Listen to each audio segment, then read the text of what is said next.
Hey friends, on today's video, we're taking a look at the Yeti flasks. These are water flasks or liquid flasks, whichever you like to put in there, versus the Hydroflask. Now, these are two specific containers that we've tried out for years, and basically they both work excellent. Now, our favorite is obviously going to be the Yeti. We just really like the color schemes.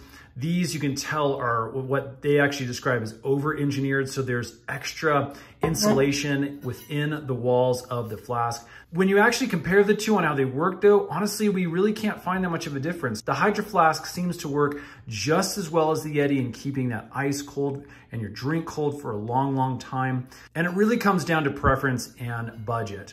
So one of the other features that we do like is Yeti makes different tops for the flasks, and we really like this one that actually folds out into a straw. I'm sure Hydroflask has something like that, but again, because we use Yeti primarily, we purchased this as an additional feature and have absolutely loved having it. So when you compare these two, again, our favorite is going to be the Yeti, but really they do perform almost exactly the same. So there you go. Hopefully that helps. Definitely great water bottles, both of them. And we hope that helps make your buying decision just a little bit easier.